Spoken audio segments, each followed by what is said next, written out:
बिस्मिल्लाहि मिनश्शैतानिर्रजीम बिस्मिल्लाहिर्रहमानिर्रहीम अल्लाहुम्मा सल्लि अला मुहम्मद व आले मुहम्मद।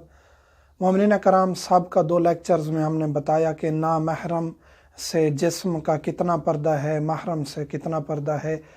कल वाले लेक्चर में हमने बताया कि नामहरम को देखना किस हद तक जायज़ है और नामहरम का निगाह का क्या क्या पर्दा है, और फिल्में ड्रामे देखना इसकी तफसील हम बता चुके हैं।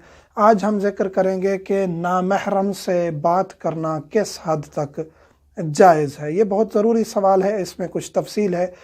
1-2 रिवायात जिक्र करते चलें कि नामहरम से बात करना, चाहे वो आपकी भाभी है, आपकी साली है, आपकी कज़न है, इसी तरह ख़वातीन के लिए हैं कि उनके कज़न हैं, चचा के बेटे, मामू के बेटे, बहनोई, जो भी नामहरम रिश्ते हैं, उनसे अगर आप बात करते हैं तो उसके क्या क्या तरीक़ाकार होने चाहिए।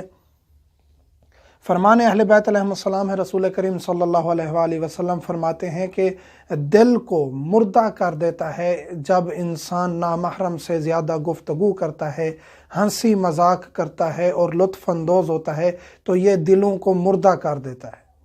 तो नामहरम से सीरियस हो के ज़रूरी बात कर सकते हैं। इजाफ़ी बात, हंसने वाली, मजाक वाली या मसलन के शहवत पैदा करने वाली, इस तरह की कोई बात करना जायज़ नहीं है और ये दिलों को मुर्दा कर देता है। रसूल करीम की हदीस है। इसी तरह रसूल करीम फरमाते हैं कि 4 चीज़ें ऐसी हैं जो दिलों को मुर्दा कर देती हैं, गुनाह पे गुनाह करना, बाकी चीज़ें, और उसमें से एक ये है कि नामहरम से गुफ्तगू करना।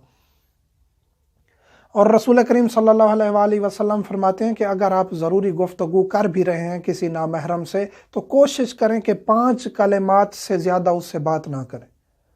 तो इससे मुराद ये नहीं है कि 5 कलिमात से ज़्यादा बात करना जायज़ नहीं है, लेकिन इंसान कोशिश करे मुख्तसर करे, टू दी पॉइंट गुफ्तगू करे, नामहरम से कम कलिमात पर इख्तिसार करे।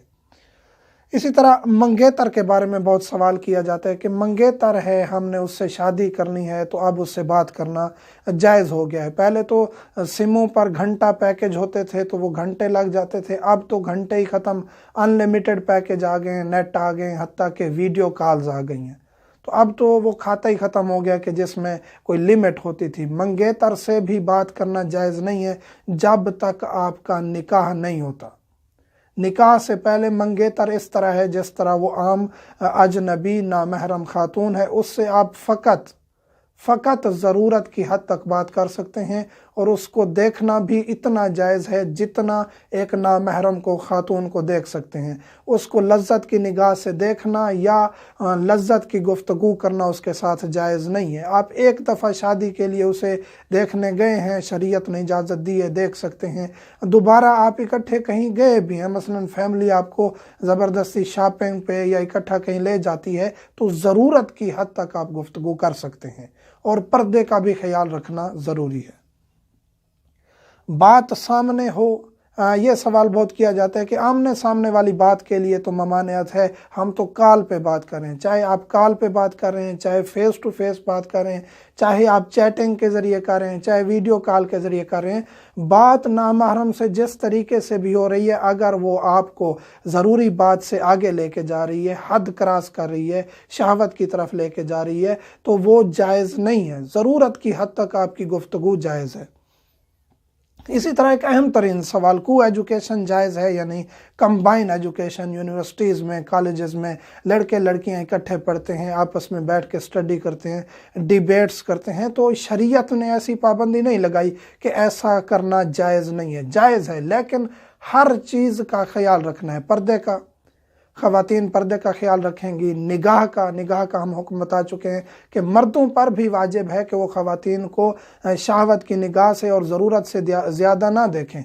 इसी तरह शरीयत ने बता दिया है, इमाम जाफ़र सादिक़ अलैहिस्सलाम के पास एक शख्स आया कि ख़वातीन की पुश्त की तरफ फ़लाँ मर्द ज़्यादा देखता है, तो ममानियत है, काफ़ी रिवायात हैं कि ख़वातीन अगरचे लिबास में भी हों तो उनकी पुश्त की तरफ, उनकी बैक साइड की तरफ निगाह नहीं डालनी चाहिए, जितना मुमकिन हो इज्तनाब करना चाहिए, क्योंकि ये मर्द की शहवत को उभारती है। तो वहाँ इमाम जाफ़र सादिक़ अलैहिस्सलाम फरमाते हैं कि जिस तरह आप दूसरों की ख़वातीन को देखेंगे, फिर आपके ऊपर कर्ज है। आप पसंद करते हैं कि आपकी माँ, बहन, बेटी को, बीवी को इस तरह कोई देखे, تو ہر چیز اہل بیت علیہ السلام نے بتا دی. انسان کو، مرد کو بھی اپنی آنکھوں کا پردہ کرنا چاہیے، خواتین کو بھی باحجاب رہنا چاہیے. پھر آپ اکٹھے ایک یونیورسٹی میں کلاس میں، لیکن ساتھ نہیں بیٹھنا چاہیے، یہ جائز نہیں ہے. ہاں اگر بیٹھیں ایک بینچ پہ، درمیان میں کوئی گیپ آ گیا ہے، گاڑی میں ہیں، کہیں بھی ہیں، آپ درمیان میں کوئی چیز رکھ دیتے ہیں، آپ کی شہوت کو نہیں ابھارتی، تو آپ وہاں بیٹھ سکتے ہیں. کسی کو فیل ہو رہا ہے کہ یہ میرے لیے خطرناک ہے اکٹھا بیٹھنا، میں ڈسٹرب ہو رہا ہوں روحانی طور پہ ہر لحاظ سے، تو اس کو جگہ چینج کر لینی چاہیے. اگر ان چیزوں کا خیال رکھتے ہیں تو پھر آپ ان سے ڈیبیٹ بھی کر سکتے ہیں ضرورت کے تحت، ان سے بات بھی کر سکتے ہیں، اور ان سے یعنی کہ جو ضروری گفتگو ہے اس میں کوئی حرج نہیں ہے. ضروری بحث و مباحثہ کر سکتے ہیں، جس طرح کے کولیگز ہیں، ایک آفس میں کام کر رہے ہیں، وہ آپس میں گفتگو کر سکتے ہیں. اسی طرح ادارے ہیں مثلا کہ کافی ایسے مقامات ہیں. آج کل تو ہر ادارہ جو ہے اس میں خواتین موجود ہیں، اور نامحرم کے ساتھ کام کرنا پڑتا ہے. اپنا حجاب کا خیال رکھیں اور ضرورت کی حد تک گفتگو کریں، ہنسی مذاق زیادہ نہ کریں تاکہ آپ گناہ میں مبتلا نہ ہوں. تو یہ وہ ضروری مسائل ہیں جو ڈسکس کرنا ضروری ہیں. ہر چیز اہل بیت علیہ السلام نے بتا دی ہے. انسان کو اپنی زبان پہ خیال رکھنا چاہیے، کنٹرول کرنا چاہیے. کانوں کا، ہر چیز کا پردہ ہے، ہر چیز کا حکم بتا دیا گیا ہے کہ آپ نے آنکھوں کو کس طرح محفوظ رکھنا ہے، اپنی زبان کو کس طرح محفوظ رکھنا ہے. اب ایک اور اہم ترین سوال جو پوچھا جاتا ہے وہ یہ ہے کہ آپ نامحرم سے مصافحہ کر سکتے ہیں یا نہیں. اہل بیت علیہ السلام نے سختی سے منع کیا. اب نامحرم میں کون کون ہے؟ یہاں ایک اور کافی جو ہے خصوصاً کہ سندھ میں، پنجاب میں کافی ایسے علاقے ہیں جہاں چچی، ممانی ایسے کوئی خواتین آ جاتی ہیں تو وہ مردوں سے ہاتھ ملاتی ہیں. بعض تو ایسے علاقے ہیں جہاں گلے بھی مل جاتے ہیں بے تکلفی میں. تو ایسا کرنا جائز نہیں ہے، اور وہ جسم آگ کا ایندھن بنے گا. اہل بیت علیہ السلام نے فرمایا جو نامحرم کو ٹچ کرتا ہے، چھوتا ہے، تو آپ نے نامحرم سے، چاہے وہ آپ کی سالی ہے، چاہے وہ آپ کی چچا کی بیٹی ہے، ماموں کی بیٹی ہے، پھوپھی کی بیٹی ہے، اسی طرح مرد کے لیے یہی رشتے ہیں، بہنوئی ہے، کزن ہے کوئی بھی، اسی طرح مامی، آپ کی ماموں کی گھر والی، اسی طرح چچا کی گھر والی، یہ سب نامحرم ہیں. ان سے پردہ بھی اتنا ہے، نگاہ کا، جسم کا، ہر چیز کا پردہ بھی اتنا ہے، اور ان سے مصافحہ کرنا بھی جائز نہیں ہے. آپ ہاتھ نہیں ملا سکتے. ہاں کوئی نامحرم خاتون آ گئی ہے، آپ اس نے دوپٹہ پہنا ہوا ہے، آپ اس کے سر پہ ہاتھ رکھ لیں، اسے ہاتھ نہ ملائیں. ڈائریکٹ کہہ دیں بھی جائز نہیں ہے، ایسے کر کے ٹھہر جائیں، جائز نہیں ہے، نہیں ملاؤں گا ہاتھ. ایک دفعہ ناراض ہوگی، اگلی دفعہ خود اس کو سمجھ آ جائے گا کہ یہ شریعت کا پاسدار ہے، ہمیں بھی خیال رکھنا چاہیے. اگر کوئی بزرگ خاتون آ گئی ہے، آپ کو ملنا چاہتی ہے، نامحرم ہے، مثلا کہ 40-50 سال ایج ہے، وہ آپ کو ملنا چاہتی ہے، آپ سر آگے کر لیں تاکہ وہ آپ کے سر پہ ہاتھ پھیرے. لیکن اگر آپ نے سر پہ کچھ نہیں رکھا ہوا، ہاتھوں پہ کوئی رومال نہیں پہنا ہوا، تو پھر بھی آپ اس سے کسی قسم کا جو ہے وہ ہاتھ نہیں لگا سکتے، نہ وہ آپ کو ہاتھ لگا سکتی ہے.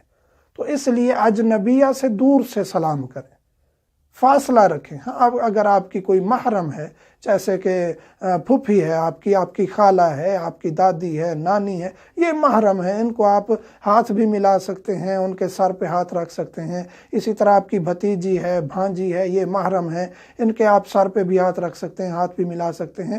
تو اس میں کوئی حرج نہیں ہے. شہوت کے بغیر اپنے محرم کو آپ مل سکتے ہیں، ہاتھ ملا سکتے ہیں.